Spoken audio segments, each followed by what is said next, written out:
everyone, and welcome to Eternal X Wolfpack Paranormal, and I am your host, Sean Ellis. Tonight we have two great people in the backstage here. They are a couple of my best friends, and every time I go to expos, I always sit with them and chat with Will about books and chat with Kat about a few other things. But I'd like to make a couple of announcements here real quick before we bring them on tonight. I would like to thank Cheryl Torres in the Illinois Paranormal Research Group for inviting me last Friday to the Rock Island Arsenal to quarters one. It was a very interesting night. If you did not see the videos, go back and check on my page or at the All Access or Haunted Happy Hour as well. And I think they've even posted video as well from the Illinois Paranormal Research Group as well. And we did experience some things there for sure. And it's definitely an interesting place to go to. So go definitely check out those videos. Also like to thank Haunted Happy Hour as well. They did some live videos from there as well. I shared them on my page along with the others. So definitely go check them out. So tonight we have Mr. William and Kat Armstrong from Paranormal Exposure. Hey guys. Hey Sean. How you guys been? Keep busy. We've been doing a lot of things. October was a really great month for some public investigations that we helped out with. So yeah, a lot of stuff going on. I heard you guys do tours and stuff for Edinburgh Manor. That would be me. I'm a representative of Edinburgh Manor. We've had a lot of tours lately. October is usually the busiest month. I just kicked my computer. So we're kind of winding down. It's obviously getting a little colder in Iowa today. We actually saw snowflakes, which was not what we were thinking, but hey, it is what it is. Right. But yeah, so I do the tours and check-ins and stuff out there. In addition to the owners that also obviously are there as well. So yeah. Right. That's cool. I definitely haven't been there yet. That's definitely on my list. So I don't know, maybe before the end of the year I can get out that way, or maybe beginning of next year sometime and go check out cool. Edinburgh Manor for sure. Because I just got back from, like I said, quarters one at the Rock Island Arsenal Friday night. And 2 weeks ago I was at Melbourne Manor.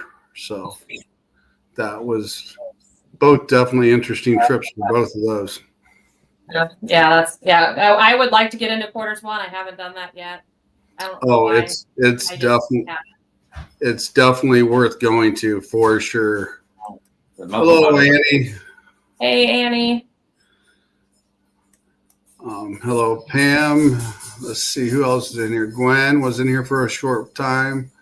Cheryl Ann, she's been in here too. Tripwire, thanks for stopping in, guys. But yeah, it's quarters one is definitely interesting for sure. Mm-hmm. Wanted to pop in and say hi real quick. There's Miss Sandy. Sandy Harris. Yeah, I've been trying to get her on this show for a while too. She's been awful busy.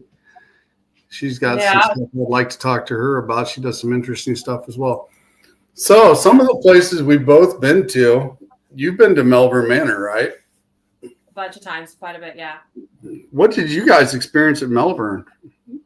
Oh, which time? We have had large figures moving in the upstairs hallway off of Hank's room towards the attic. We have had things that have rattled doors. We've had some really deeply emotional experiences with team members at Rebecca's room, where that's been pretty intense. A lot of equipment interactions.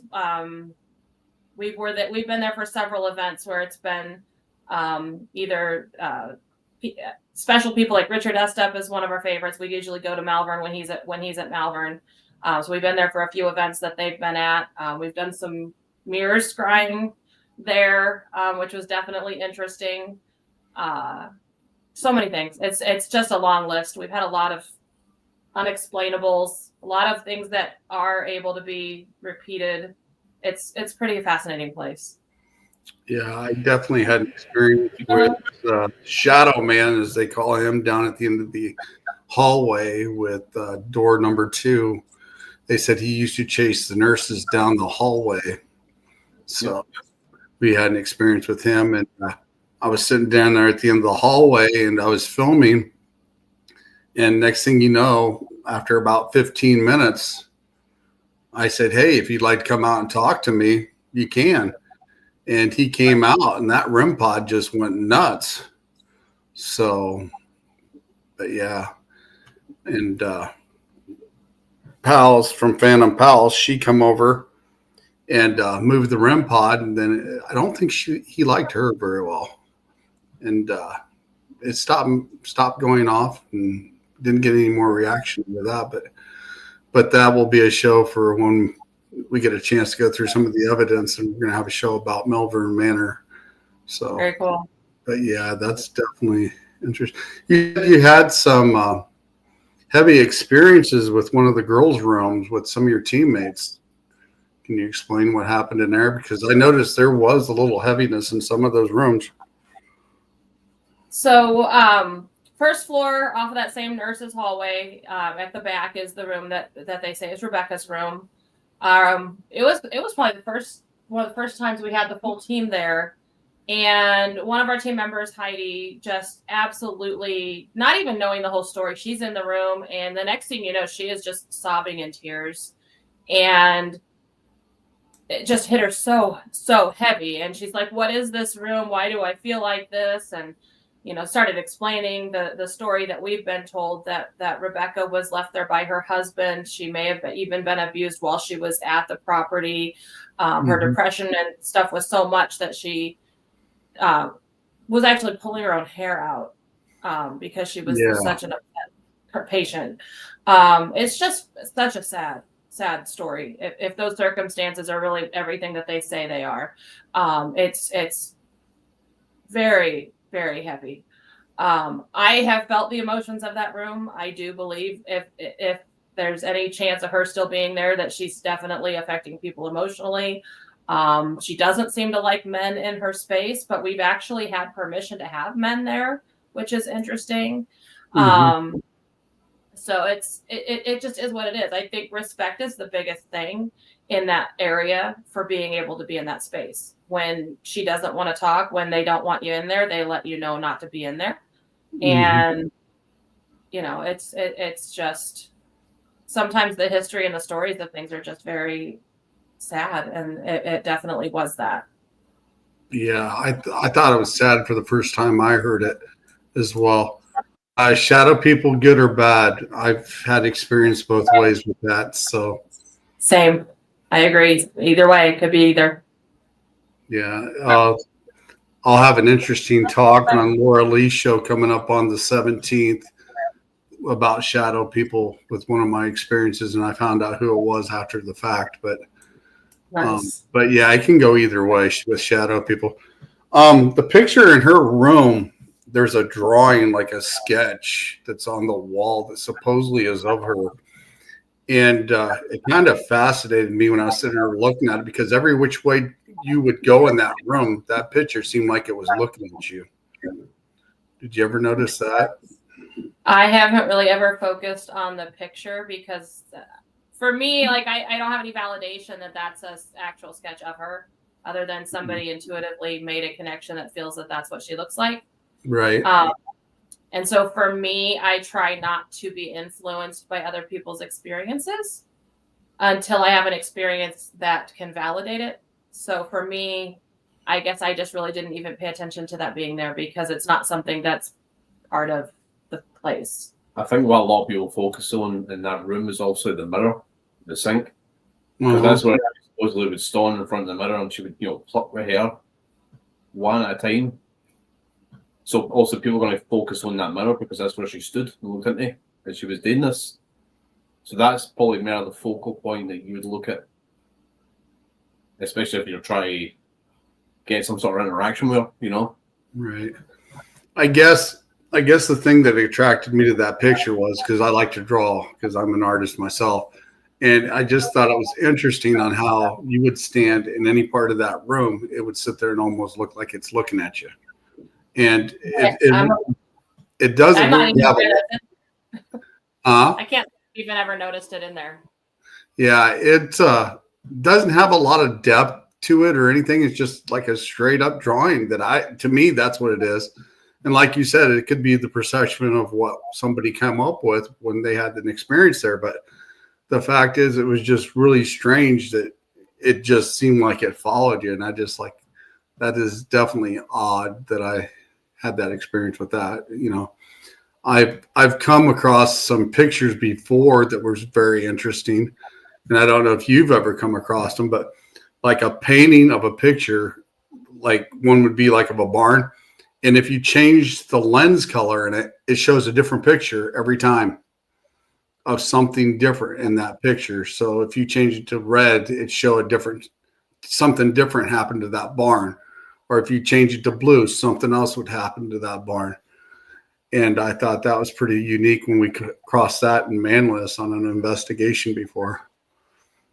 I haven't seen that. It could also be the placement in the picture as well in the room, where it's placed. Depending on how you turn, you know, you just catch the peripheral vision, you know, just in the picture. Hello, Christy.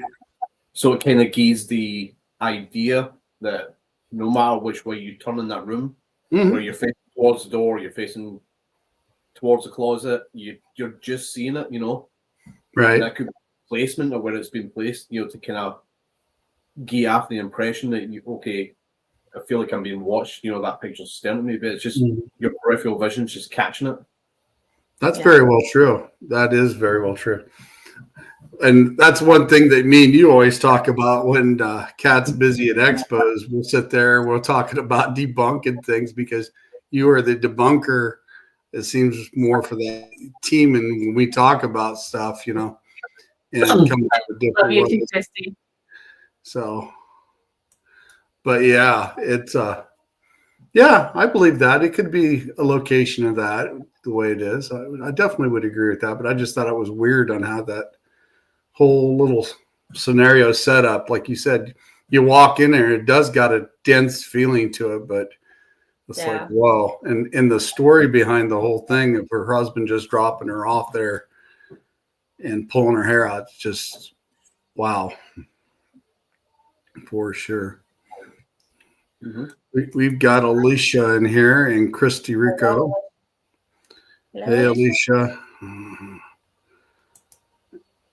But yeah. So I know one thing that you do a lot of, Kat, at some of the expos and the events. You teach scrying. I do. In fact, even locally, I teach at the Metaphysical Shop here in Cedar Rapids. Not the same as always. I'm actually teaching bowl scrying or water scrying this coming up Thursday down here in Cedar Rapids because we got to change it up every now and then. I do that also. So that's kind of fun. But as far as like paranormal investigation, I think having some of those spiritual tools available to you is something that is important when you're trying to get to that deeper depth, especially intuitively.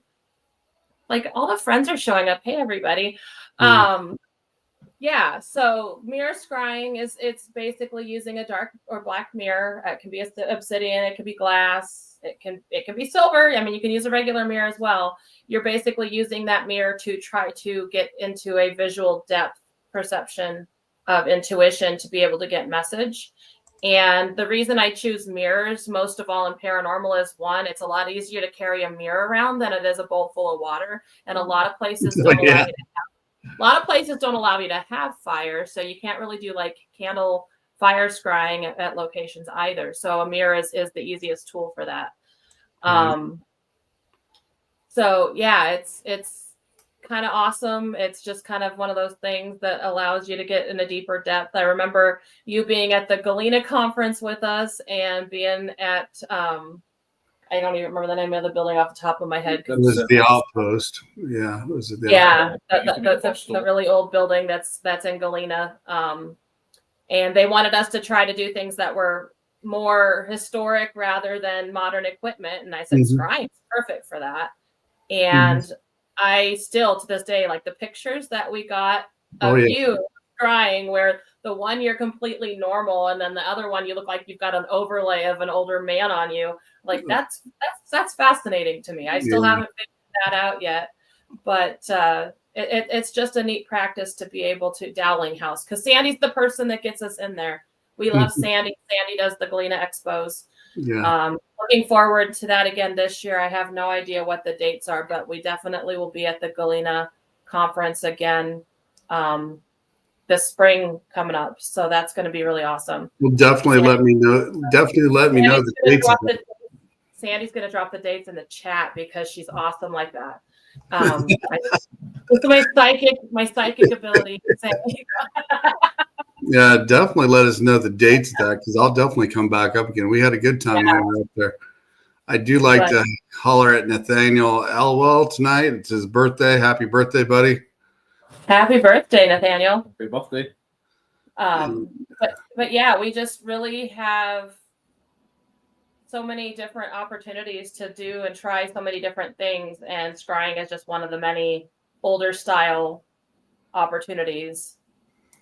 Oh yeah, I thought it was interesting because you said you got the picture of me when I looked older, but then I've got the picture of you that looks like you're a little older as well. And when you were scrying that night, and we were also using a candle, if I remember right, when you were scrying mirrors you had set up in there. So we were using fake candles, but we were using candlelight to the best of our ability at that point, because obviously we weren't allowed to have real fire. So we had the battery-powered candles for that. Yeah. But it was still just enough to make it be very interesting. There is Sandy. May 1st and 2nd is when the Galena conference will be. And it'll be all new speakers and everything. And then the investigations, of course, which is my favorite part. So that'll be a lot of fun. Definitely have to make my way back down there then, because I definitely enjoyed when we were all down there, especially when we were in the motel and we went on tour and walked around. And one of the rooms Sandy was actually staying in, we actually got shadow figures out of that last year, not this year, but the year before when she did it. Yeah, the grant room. Yes, that was interesting. And Christy says she loves when we debunk. I have to laugh because I'm always the bearer of bad news when I'm at Edinburgh, and people are like, "Oh my gosh, this just happened," and I'm like, "I can debunk that for you," and I'm sorry, but I don't want you to misconstrue potentially paranormal things when I can tell you why it's not a paranormal thing. So I've broken a lot of hearts with some debunking in the last few weeks. It's been interesting. Oh yeah. So. I'll explain something here real quick. But anyway, Pam Spencer asks, is there a better platform to watch us on? Right now, the only ones we're on is YouTube, Facebook, the Eternal X Wolfpack Paranormal. We're also on All Access Network Television's pages as well. Gwen John's page. So there's several pages you can go check out the show that's going on right now as well. But just YouTube and Facebook right now at this point. But as you were talking about debunking, I mean, I've talked to some teams that I don't know. After I got done talking with them, it's just like I don't know what to think, because they don't go through any procedures to protect themselves. They don't do anything that is any different than what we've seen. You know what I mean? I mean, me and you, I know your team has seen a lot of stuff. I know my team has seen a lot of stuff. Yeah. And, it's strange when you go to talk to them. It's like they're lost. Does that make sense? I've seen some of that too. Definitely have seen some of that. I don't know if they just don't have the people to teach them better at the time or what, but it's just amazing that they go in and they say it's this and that, and you and I both know about demons and stuff like that, and they can be very rare, but on occasion you can come across one. But some of these people just say demon, demon, demon, demon, and you know damn well it's not. Well, that's for content though. I think a lot of that is for content. I think there's this expectation. I love that you went back to Jim. We're talking about demons. Hello, Jim. He'll understand that joke. But it's just interesting because so much of what we do, we assume that we know what we're doing. And a lot of times I think we're the dumb ones. So we get into these investigations and I like to really dumb it down when I talk to people that are new in the field because, we're sitting there in a hallway putting out these little devices that are trinkets and gadgets and electronics and whatnot. And then we're like, hey, can you let us know that you're here? Light this up. And I'm sure they're just sitting there like, these people again. Oh my God, they're so stupid. And, we really are. When you think about how we go into these places trying to get an interaction, we look like idiots. If I walked into your house right now, Sean, and started putting little balls down on the floor and a little piece of black pipe with a little antenna out the top, and I'm like, hey, Sean, can you come touch me so I know you're home? Come touch these things and light them up and let me know you're here. That sounds really stupid. Yeah. And that is pretty much what we do going into these places, asking for these interactions without going into a depth of an understanding. And then when the lights light up, there's those that are like, hey, how did that happen? And then there's the people that are like, it happened. I'm running away. It's scary. And I'm there's a lot of variance between how people handle the situations. Yeah. I think that was one of the cool things that, I experienced when I know you guys were on the podcast that I had with my old team. That's where I met you originally. And then I got to meet you live when we were in Galena. And at the conference that year with Jamie Lynn Keller when I won't come up with her.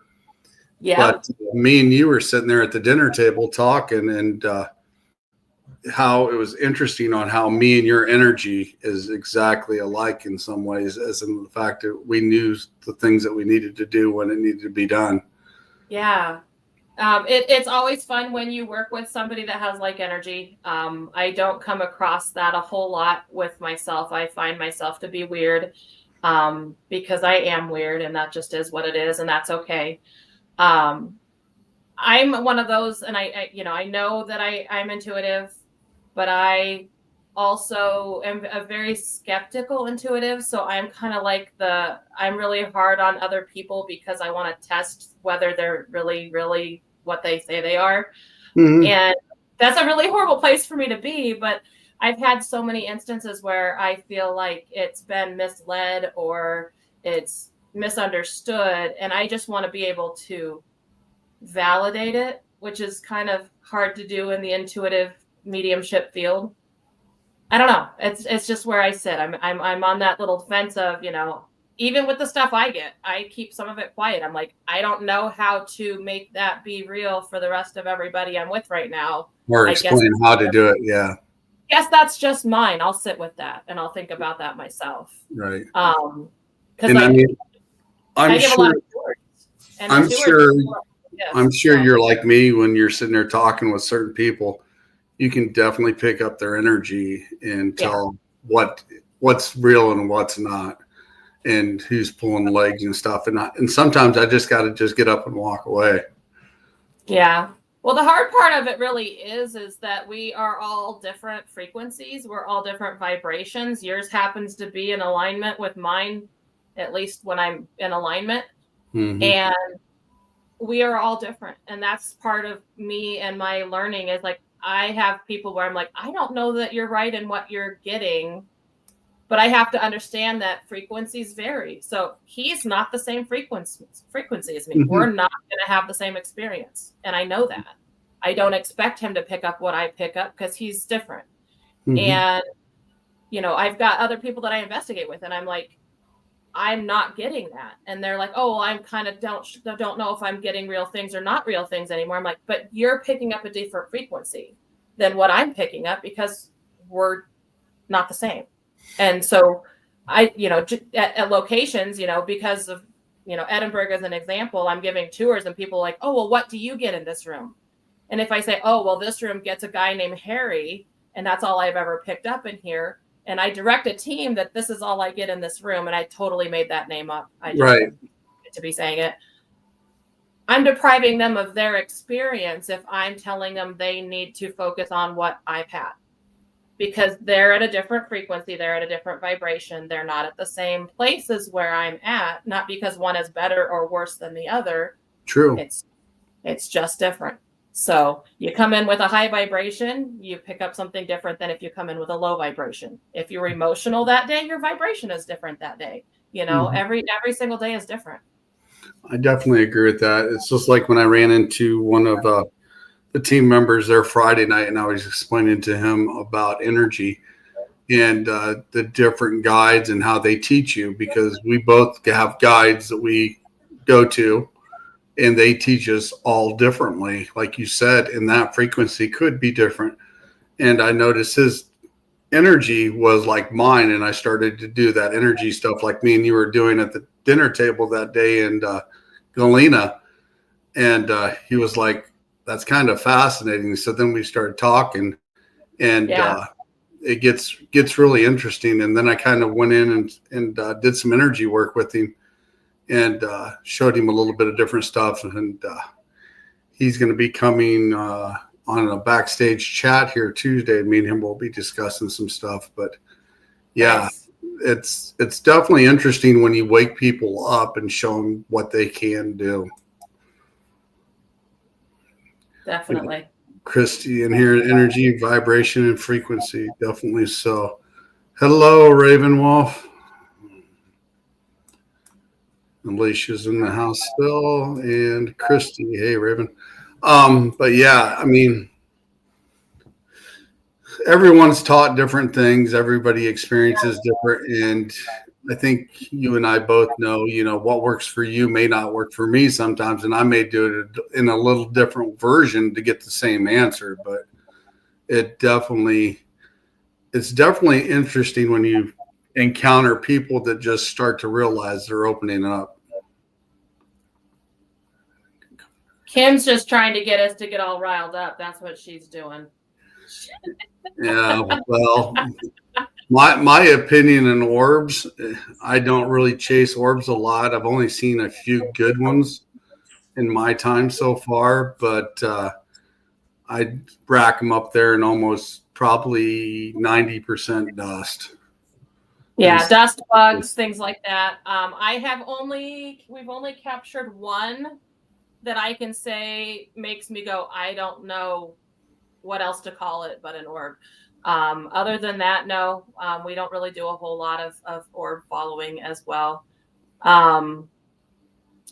It just is what it is. Now, I had a young man that was at the manor today, and he was showing me pictures off of his camera from the last time he was there. And I try really hard to be nice, but I'm like, I can tell you why this is a bug, but I did photography. Right. And so what you have there is this bug is further away from your camera, which is why it has the blur of transparency, because when the IR light hits it, and he was kind of like, oh, I guess I never thought about it that way. And so now he went back through his pictures and he's got a whole new perspective, but luckily he was at the manor and he got to try again. But he had one picture. I'm not going to say it's an orb. I said, change the wording on that. That's a light anomaly. I don't know how to explain that. He had a floating bar of light in a video that definitely was its own light source. It definitely was doing its own thing, and it definitely was traveling in its own energy. It didn't react the way dust does. It didn't react the way a bug would. I said, I can't tell you one way or another. I was not here or present for that, but I would say light anomaly. I don't know what that is. So yeah, it's interesting. Yeah, the one that I actually did encounter when I did see one was at the 1918 house in Chillicothe, where they have the concerts and stuff at. We were one of the first teams at the time to spend the night there, but that orb came straight at me. It took a right, stopped in a location, turned around, it came back, and then it went back the same direction where it came from. Yeah, and that's interesting. that's one of the few that I've actually seen that was really weird, because the rest of the particles were dust and you can kind of see them floating wherever, etc. But this one actually made a specific path going to a certain part, and then it turned around and went back the same path and went back in. But normally I don't chase orbs. I've seen some. Yeah, the one that we had was Farrar School, and it went across the back room. It was its own light source. It was kind of, you could see it kind of pulsating a little bit as it went. It was moving slow across the back of the room, across like the top line of a chalkboard. It instantly changed directions, got brighter, and flew straight at somebody while still doing its own light. And it went into the person that was on camera. And I'm like, I guess we say that is what it is. So that was the one that broke me, because I was like, I can't say that's not. It was interesting. And the other oddball one I seen, we were at a residential, and they had two doll cases lined up across from each other, and they both had the mirror background in the doll cases to begin with. Okay. And we had a camera just sitting up in the middle of the aisle, and you can tell some floating around, it's dust, but then you had some that seemed like it was going from one case to the other, and then it would turn around and come back to the case again. And that's the only other one that I've ever seen. Like I said, between that and the other place I was at, is the two strange orbs that I seen. But dust, you can catch it off guard, and it looks just like an orb floating. So I just really don't chase them a lot. Yeah. So. Yeah. Good question, Kim. One of those tough ones that we always have to like tiptoe around. I think minute light or orbs work the same way, she says. So I see you're getting a doll or more coming to you from Kat or Ethan. So Ethan posted yesterday or the day before that I'm assuming there's two, because one won't even look at him and the other one is weird. So I'm not sure what dolls he's bringing to our investigation this weekend, but apparently I'm getting two more from Ethan. So I currently have probably, I know I'm at least around 300 dolls in this house. Oh, and wow. Yeah, it's fun. No, that was weird. A candle just crackled funny when I said that. In fact, William, would you grab that one? Because Alicia would love to see that one. I'd like to say hello to Letriana Brown. She's the CEO of All Access Network Television. She's in the house tonight. So a couple people in the chat will know who this is. And so, yeah, I have a lot of dolls. I enjoy every single one of them. This one actually has done some traveling.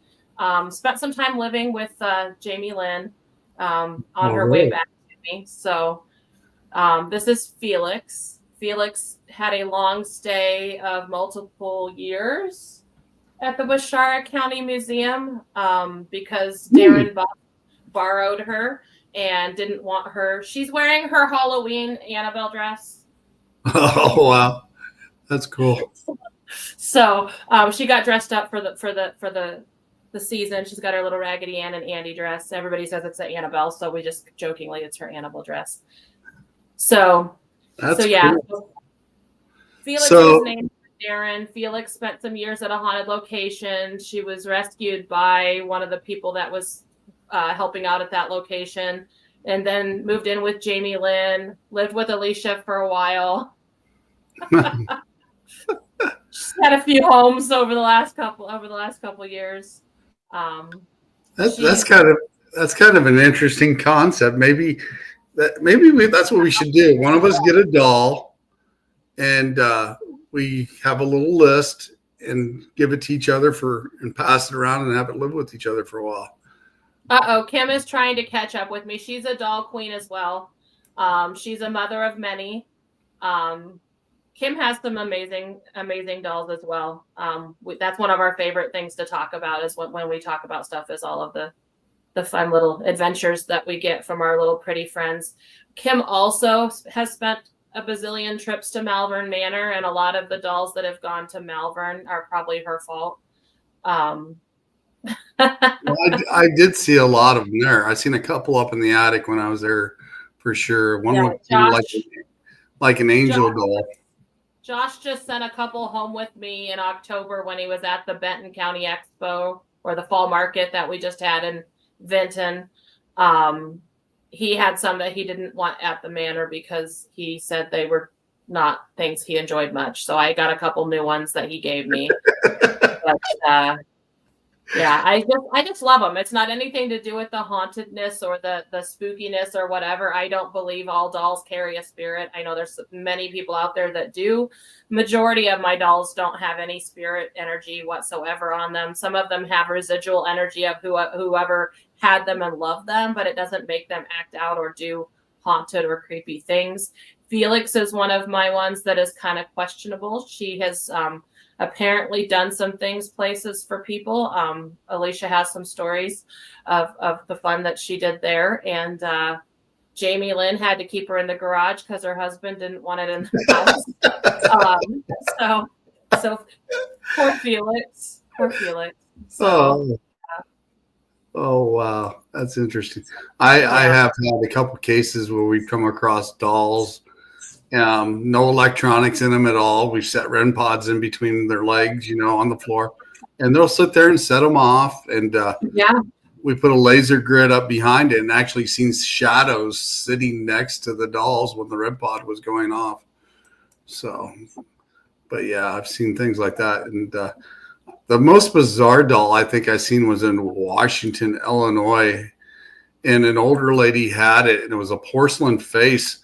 But when you looked at it on camera, it had a green tint to it. Like it had a green tint with red eyes. And it just looked like it was a ton of energy coming from it. And I guess she had it since she's been a kid. Right there with you, Christy.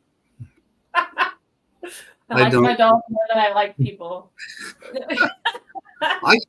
I can agree with that at times for sure. Definitely. But I say the same thing about ghosts when I'm at Edinburgh. I'm like, yeah, I'm totally cool with all of this. The spirits. It's the people that come here that I'm afraid of. So they can be meaner. The people are more meaner than some spirits. That's for sure. Yeah, I agree. That's definitely for sure. That's cool. So you said not all of your dolls have spirits in them, but have you had any incidents with a few of the ones you've had?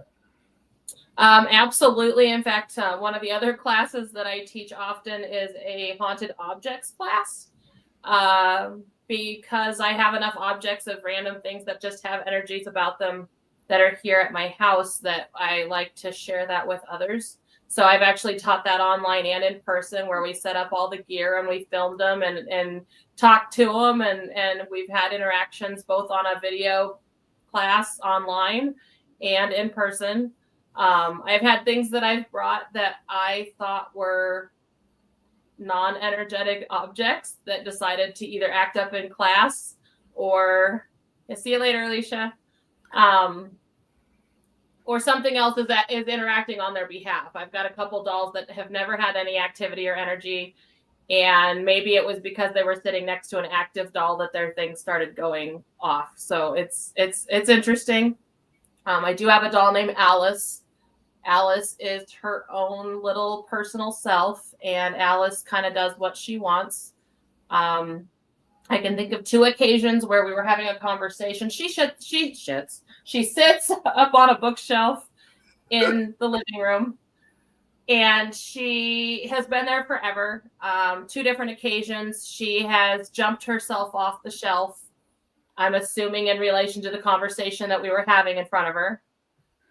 I like that comment there that Christy made. Humans don't run from the living, but they run from the dead. I don't get it. Yeah, it's kind of funny, but it is true. But yeah, and then we've had another instance where, hey, Yvette, Alice didn't like the doll that I put next to her, and the doll was getting knocked off the shelf. And they are put up there very stable. It is a solidly well-built shelf. There's no reason for things to be falling off. They're not teetering on the edge in a haphazard way. So it actually takes something to make them move. Alice has lit up cat balls. Alice has done flashlights. Alice has communicated through spirit box. Alice let us know her name before we realized she was actually marked under her clothing with a little tag safety pin to her dress that says Alice on it. So it's kind of interesting. Now, if Sandy is still in chat, I don't know if she is. Sandy and Jim, they've been here at my house, and we've kind of played around with some of the energies of some of my dolls.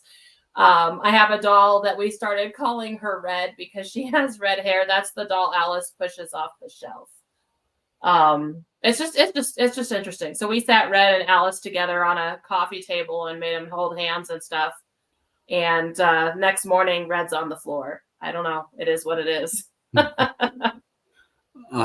Kim made a comment up here. She said, I sleep better in a haunted place than I do at home. Actually, yeah.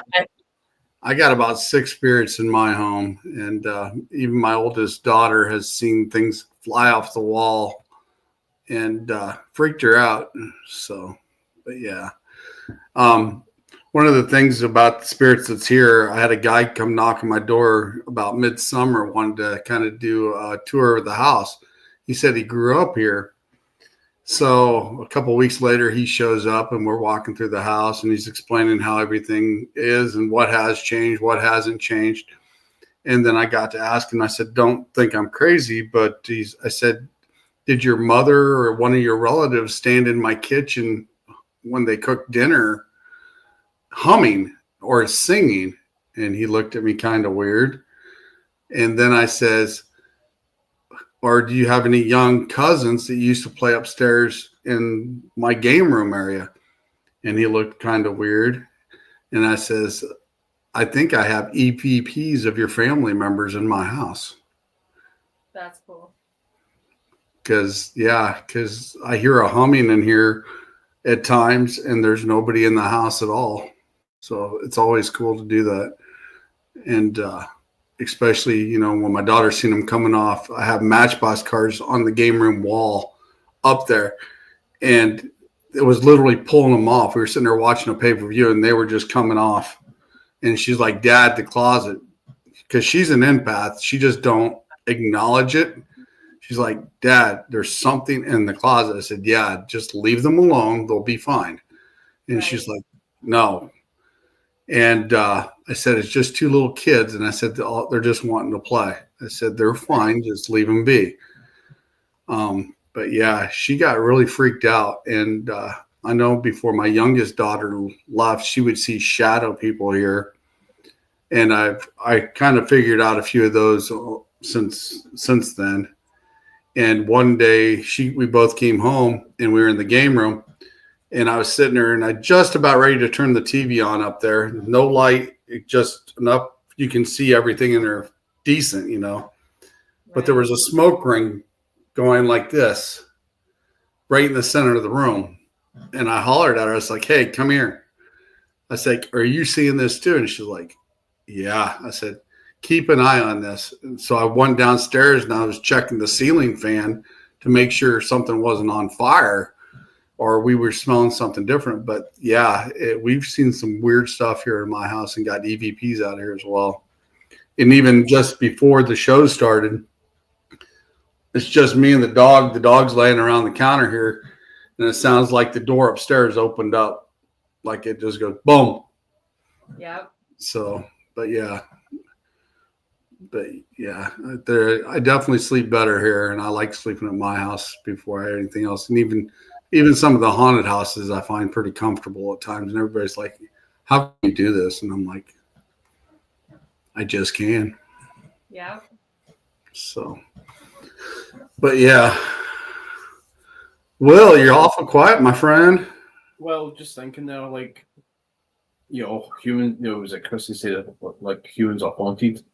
There is an aspect of that because, we all the voices in the attics, in the basement, where the creaking floorboards, and to me, hauntings are recordings So where people have lived before, they leave a little bit of themselves behind for you to experience. So it's not surprising that when you walk this guy through and you're talking, like he's sort of walking you down memory lane, like it was like for him growing up. And you're talking about, I hear the humming, there's somebody in the kitchen, or I hear the playing at kids upstairs. It's just that recording playing it again.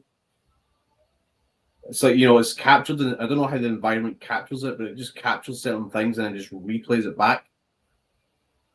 And how it does it, I don't know. Yeah. Right. But you're just because normally you would relate that to something that's tragic, with all the energy that was there. That's a mistake that people make. People think that you have like for a haunting to occur, it has to be something tragic. It has to be either suicide or murder. No, that's not how it works. No, that can happen. But if you have a family that live in a house for 20, 30, 40 years and they're all happy, a happy family, right. Nothing bad happens, they're leaving a little bit themselves behind. So I've been in this house since 2014, right? Mm-hmm. I've heard Kat's voice twice here when she's not been here, when she's been at Edinburgh. So have the kids. And the second time, it was me and my daughter hearing her. Now I'm like, how am I hearing Kat and she's not here? I'm like, how am I hearing? And when I thought about it, I'm like, well, it's a recording. Mm-hmm. That's all. It's just playing it back.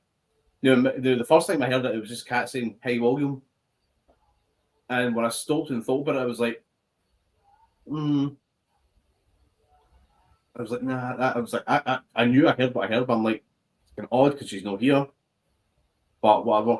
And the second time, I heard Kat outside, and it sounded like she was talking on her phone to somebody. And my daughter said, "Mum's home." So of course I was like, okay, let me go check. So I'll walk it there towards the front door, and there's nothing there. There was nothing there, but I heard Kat outside talking. My young daughter, heard her. And what should have triggered it after me was I never heard Kat's van pull up. You'd hear the van pull up, the shutting of the driver's door. I've never heard any of that, so it never triggered in my brain till later. And that's what hauntings are, like the recordings. Mm-hmm. I mean, I've heard of people, Chrissy, say like mimics, things like that, and I don't know if apparitions can apparitions mimic your voices? I've actually been on a couple of cases that voices have came up that sound like somebody that was there that I knew. Well, and it is strange how they hear that, and like I said, I think it's a mimic. But I've been in several residentials doing investigations, and I don't know if they're the worst at times or the fact that sometimes I think the families manifest a lot of the extra energy there at times because they don't know what's going on there. Right. So, but I do agree with you, Will, as in the fact, if this was their home, it was happy, it's a place for them, I would agree. Memories, they're going to be there. If this house is still here in 100 years' time, the family that lives in it at that time, are they going to hear my voice? And they're going to go, oh shit, I just heard somebody and they sound foreign, And I don't know what the hell they said. What's that accent? Oh. Right. They might hear my voice. They might hear Kat's voice. Kind of reminds you of the movie The Others with Nicole Kidman. Do you remember that? Where it's the flip, the flip side of them experiencing us, and we're moving the stuff on them. So it makes me wonder, they can hear us if they're responding to us with lights and REM pods. Right. But what else do they actually hear? What do they feel? Do they feel and sense the same way we do, being empaths and everything, since they're pure energy? Right. You would think so. Every living being, looking at, if you're reading books on parapsychology and things like that, are capable of psi ability or psychic ability, right? Right. Think it is like musical talent. Some people are really good at music.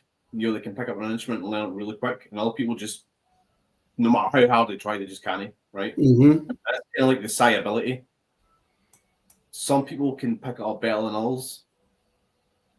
So you think of things like OBEs, right? Or astral projection, or NDs, right? Mm-hmm. Those three things all talk about the same thing, right? Even though it's just a theory, it's not a proven thing, is that the human consciousness could separate from the body for a period of time. Mm-hmm. Whereas via dream, sleeping, whatever, right? So if this theory is true, right, let's just say it's true, that's what happens, right? The human consciousness can separate from a living being. Then is that the same theory for somebody after bodily death? That's what you have, is this human consciousness that survived bodily death. And that's your apparition. Or people call it ghosts, you call it spirits, but that is an apparition. It's a consciousness that's floating around. See, I know me and you have talked quite a bit. I don't know if I've ever told you this story, but it kind of relates to something similar we're talking about right here. But after my girlfriend passed away about 3 years ago, I came to where I'm sitting right now, because I'm sitting in the island in the kitchen in my kitchen here. And I came home one night and the room was totally dark. I forgot to turn the lights on, and everything. And I didn't even have a dog at the time. I just about ready to turn the light on that's over here on this wall. And there's a door. I know you guys can't see it, but there's a door right here that goes into my dining room. And I was talking to my mom on the phone when I was getting ready to come in, and I was walking to the kitchen, just about ready to flip that switch. And I seen my girlfriend in a full apparition. It's one of the first ones I ever seen in my life. She was standing in my dining room. Instead of her hair being blondish red tint, she had silver gray. And I said, "You have more power than you can imagine." And she nods her head.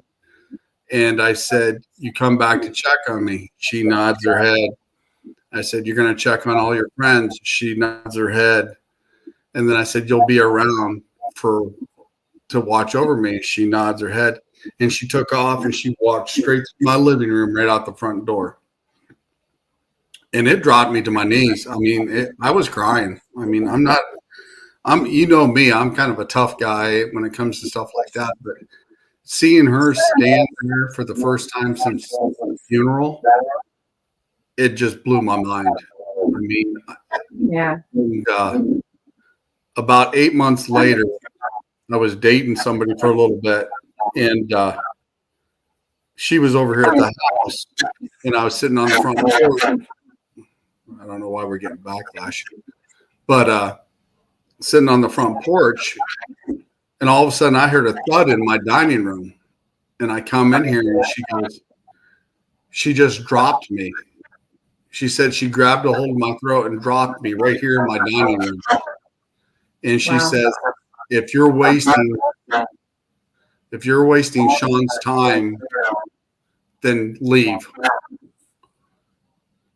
She ended up leaving. But yeah. So, I mean, I've had some strange experiences when it comes to that, and especially the deal with coming to that night as well. Yeah. So, but you said your girlfriend had, what was it, brown red hair? She had reddish blonde hair. She had blonde hair when she put kind of red tint in it. And when I seen her standing there that night after she passed, a few days after she passed, she had silver gray. So it's interesting how seeing an apparition, right? Mm-hmm. Or how you're seeing a non-corporeal being in front of you, right? Mm-hmm. What I've always read is that apparition, again, this is just what I'm reading. No, everybody agrees. Everybody receives it differently or takes it differently, right? Right. But for an apparition to try and interact with you, right, because it's no physical anymore, it has to do something else, right? And our brains are really good things. Our brains are good at receiving things, perceiving things like that, right? Mm-hmm. So in order for her to communicate with you, right, what she was trying to do, it must be she's using some sort of psychokinesis, I want to say, or telepathy or something. She fires this image to your brain, right? Mm-hmm. But it's also interesting that she changed the color of her hair. Right. And if you think about people who encounter apparitions, some people say, well, I saw this apparition and they look like they were in their 30s. Another person might see the same apparition, but that apparition looked like they were in their 70s. Mm-hmm. So an apparition can change its appearance based on the situation at that time. So it seems like she changed the color of her hair. Now, does that have a symbol? Is that a symbol or a meaning? I don't know. Mm-hmm. I think But to me that means she realized that she did have the power after the fact. You know, a couple days later, somebody brought my dog to me and said, you know, this could help you out, you know, because from being alone and not her being around and stuff. And I remember her always saying, you know, if it wasn't for her dog after everything that's happened to her, you know, she probably wouldn't be the person she was. You know, the dog kept her out of trouble. You know, it was like her best friend when she didn't have any around. And about 4 days after Guardian showed up, 3 o'clock in the morning, started growling for no reason whatsoever. I mean, just growling. She never met Guardian. I mean, she's already been passed and already gone. And then I got this really bad pitch sound in my ear. And I was like, okay. And then the next thing you know, I hear her voice. And her voice was telling me things in my head, like you were talking with the telekinesis, as in the fact of talking a different way mentally. Because I definitely heard her voice like it was just me and her talking. And it said certain things to me, and she wanted me to take care of some other issues that was going on. And but she says, just remember one thing: I loved you, and don't you ever forget it. You know, that was one of the things she said at the end. But she wanted me to take care of a few other things. So that telepathic telekinesis thing, I have experienced that, and it's just like I said. You hear that bright, ear-piercing sound. And then all of a sudden, it's like a voice just speaking in your head. Yeah. I want to say shape shift to a degree. I would say more like creating a form that you want the person you're sending this to receive to look like. To Christy. Aye. Yeah. That's kind of like what it's doing. It's creating an image of itself. It's saying, okay, I'm going to look like this. This is my face. This is what I'm wearing. Mm-hmm. And then it sends it to the person that is trying to interact with. The person's brain receives it, and then also the brain makes sense of what it's seeing. So that's what you're seeing. Some people don't always get visual sight. Some people get audible, you know. Mm-hmm. Some people get smell. That's why we're all different when it comes to psi ability. Not everybody's going to pick up everything the exact same. Right. Granted, you can have a bunch of people who see an apparition all at the same time, but then you have other bunches of people who one person sees an apparition, one person hears it, and the third person doesn't see or hear nothing. Mm-hmm. She's also the one that told me and showed me how to cross the veil at will. She said I was capable of doing it. So every time, you know, I kind of feel down and kind of bummed once in a while, I'll definitely cross over and I will have a conversation with her. And she does sit there and talk with me. And a lot of people I don't think can realize that everybody can do that if they want to. Right. So it's definitely something, you know, like I said, and I can always feel her around and tapping on my shoulder. Every time I'd go to make a decision, right, it's always good. Left, just leave it alone, you know, or she'll whisper in my ears, like, it's not worth it, just go. So it's interesting, but that's the first time I've seen a full apparition, because otherwise when I see a spirit, it's like heat coming off the concrete, like the energy wave. It's not a full apparition. It's just like energy standing in front of me. I know exactly what you're saying. So that, go ahead, Will.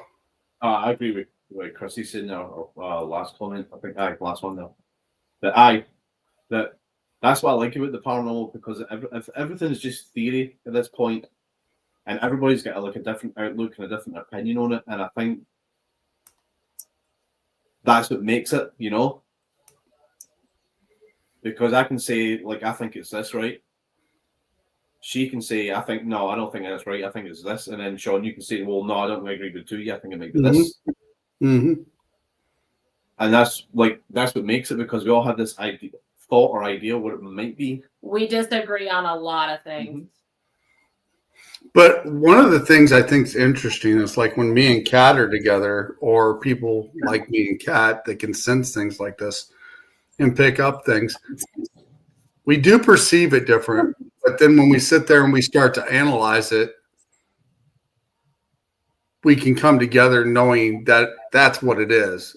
We don't really have a disagreement about it. It's like, okay, I can see it from her point of view. She can see it from my point of view. And it puts the pieces of the puzzle together. And some people you can't do that with. A lot of people you can't do that with.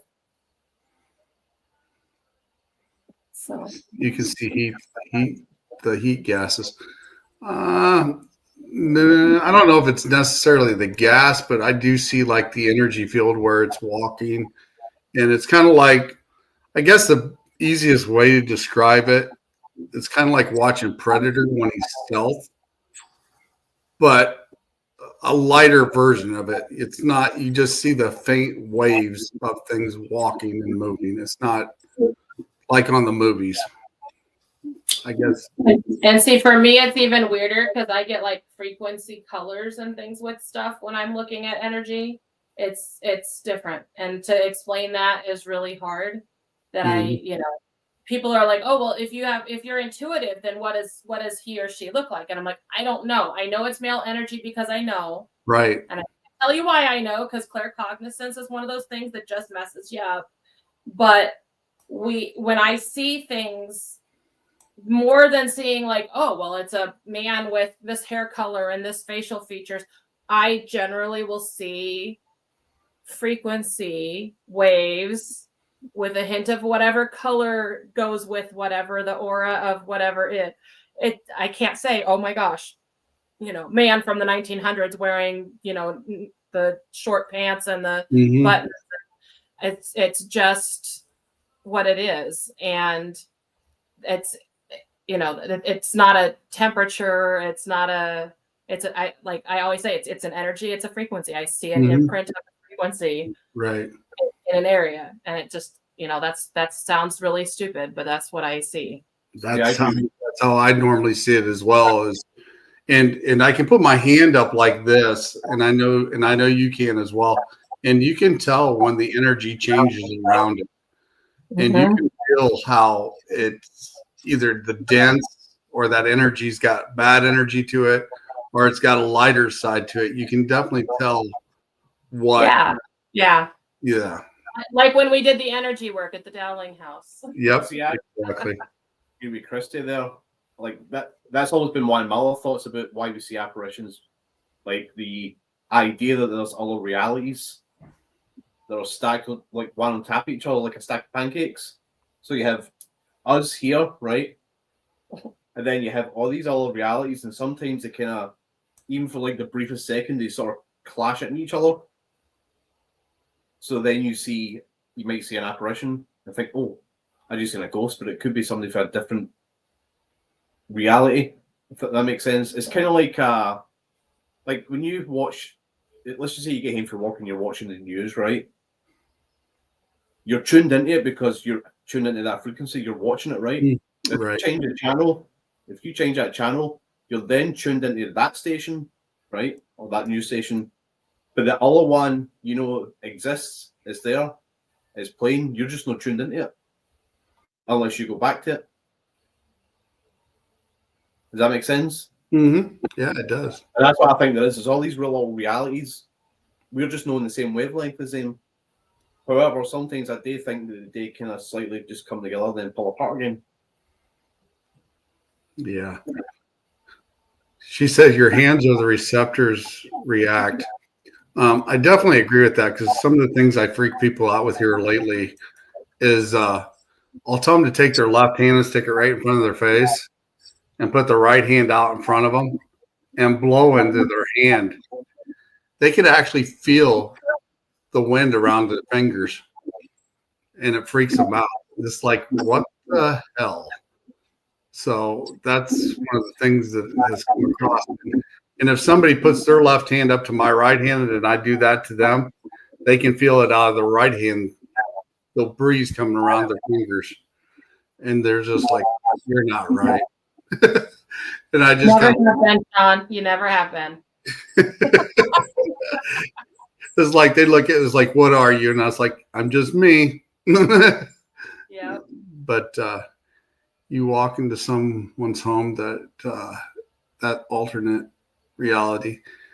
Yeah, I can say that on a few aspects because of what they've manifested there, and we picking up on what they've done. I can understand that part of it. But yeah, so I know, like you said, you did teach a little bit of, or you teach scrying, and now you're doing water scrying. I mean, Yeah.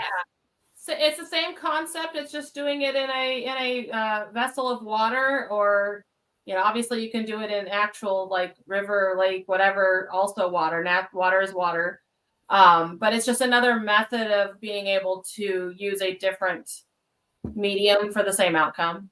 Mm-hmm. So yeah, that's a class that I'll be teaching this Thursday at Real Life Metaphysical Shop in Cedar Rapids at 6 p.m. on Thursday the 13th. I think that's the 13th. It is, because Friday's the 14th. Time is flying so fast.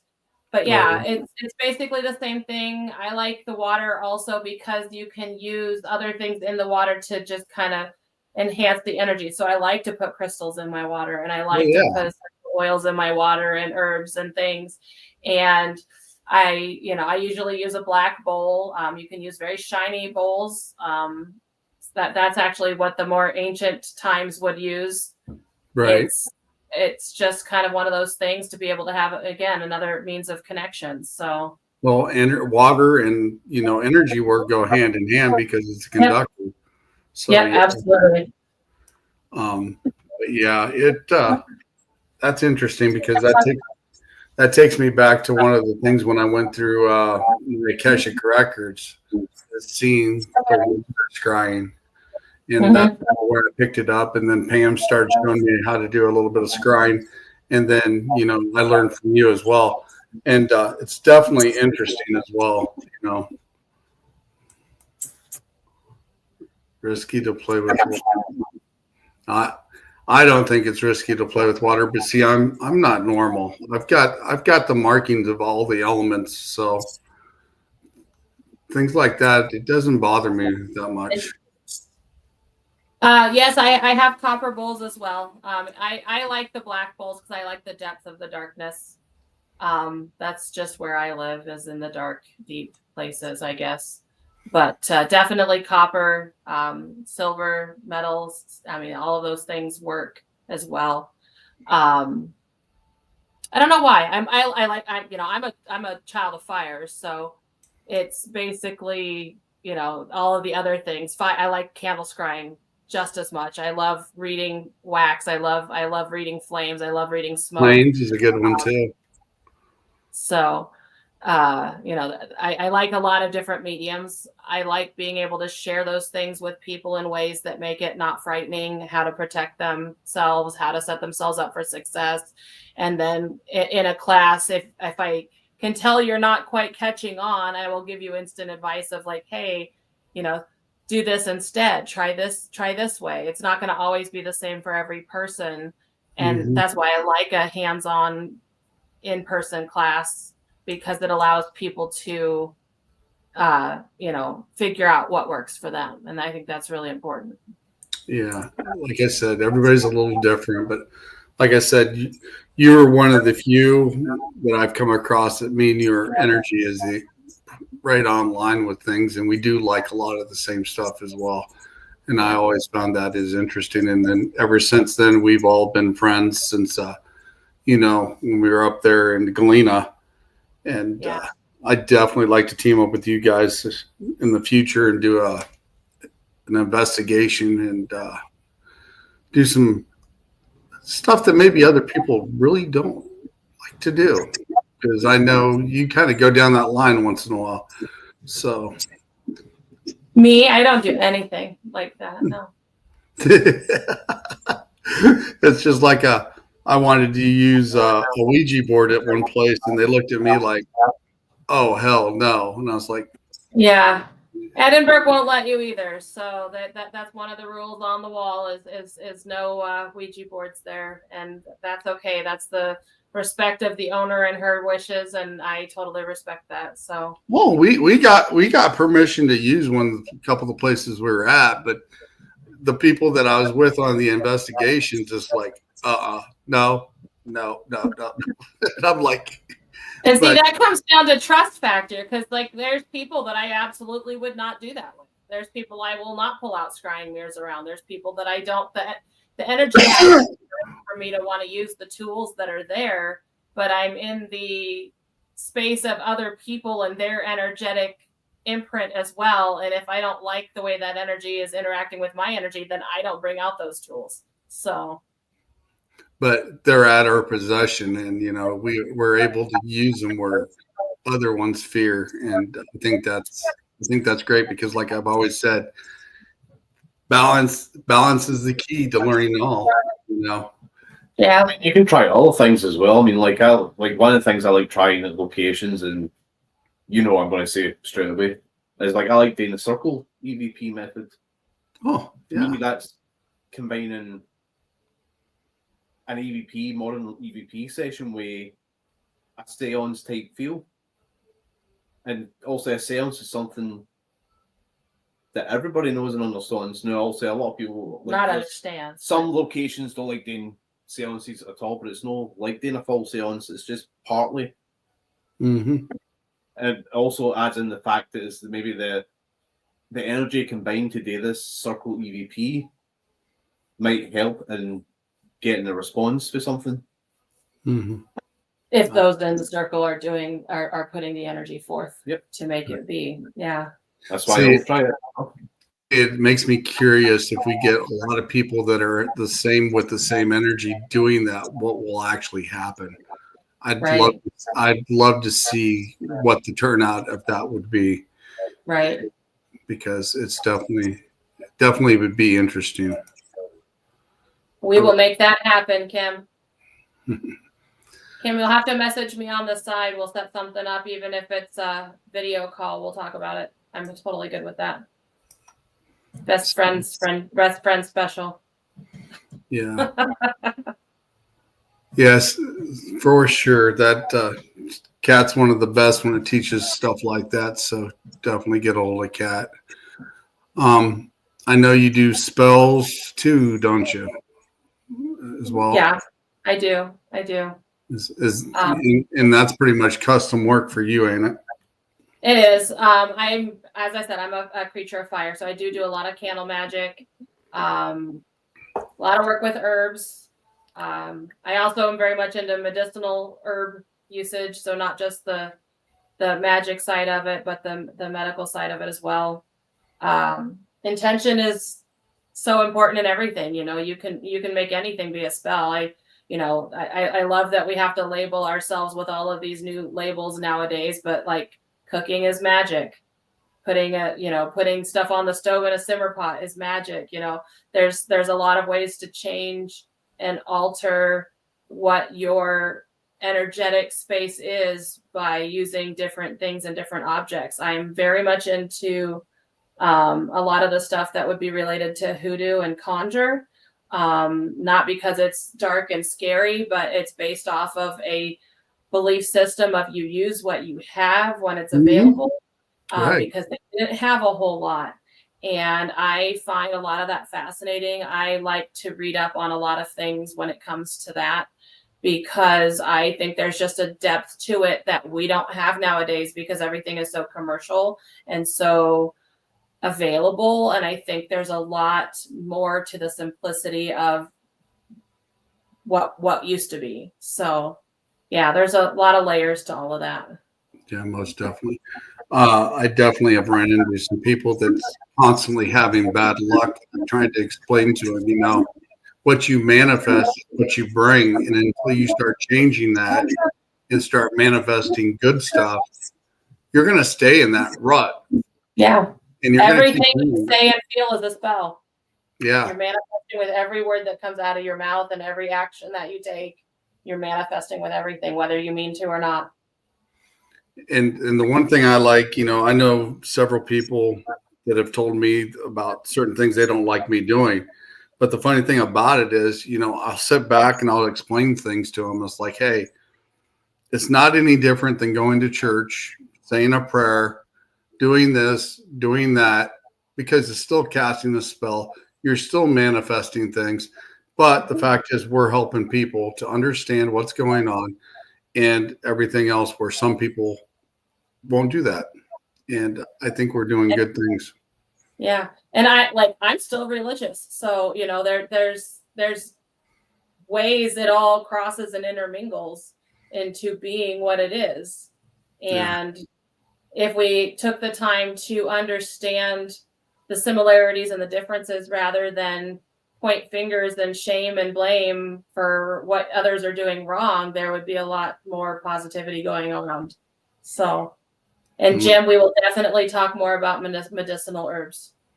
Yeah. And like I said, learning everything across the board and being able to balance it is a key. And a lot of people don't understand that. And I've said that numerous times, because if you run across something that's dark, you could probably use something dark to take away.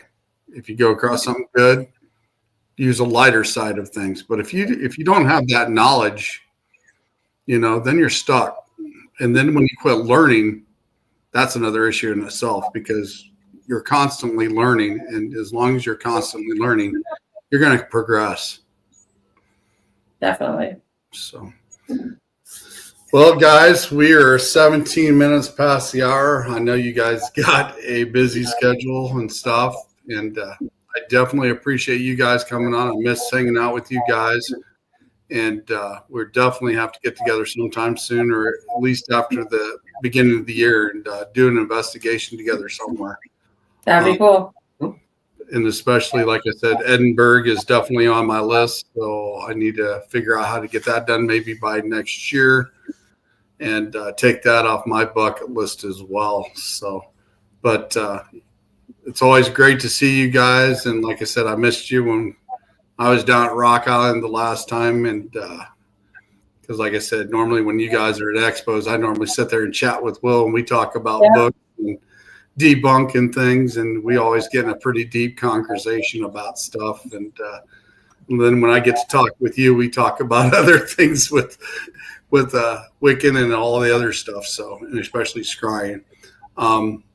I definitely have my scrying mirror drawn out. So next time I see you, we're going to have to sit down and put one together. So Sounds good. Sounds good. But thank you guys for coming on the show tonight. Is there any place they can find you at? We are mostly on Facebook. We have a TikTok, but I have used it like twice this year. On Instagram as well. Facebook's the easiest way to reach us. Everything is at Paranormal Exposures. Pretty simple. We kept it as easy as possible. So if you're interested in just us in general, Cat Armstrong, you can find me on Facebook. So Will Armstrong, you can find him he's a William. But yeah, we love what we do, and we love being able to share it with people and having the conversations about all of it. So feel free to reach out. I enjoy that very much. So yeah. And I will say this, because like I said, I have met these two several times and talked to them. These guys are a great team, and they know what's going on. They know their stuff. So definitely check these guys out. I'm going to drop you backstage, guys, and I'll be with you in a minute. Sounds good. Yeah, Kat and Will from Paranormal Exposure. These guys are awesome, and I've been friends with them for a while now, and they definitely do some awesome work. Now, next week, we have Haunted Happy Hour with Lillian and Vanessa. They will be on. They were with me at quarters 1 last week, along with Illinois Paranormal Research Group. We'll talk a little bit about that, of what they experienced there when we were there last Friday. We will also talk about the Masonic Lodge when they were there with an investigation with us, and Eternal Paranormal as well. So everyone, thank you for stopping in. Thank you for your support, and we will see you next week. Have a great weekend, what's left of it. Bye, guys.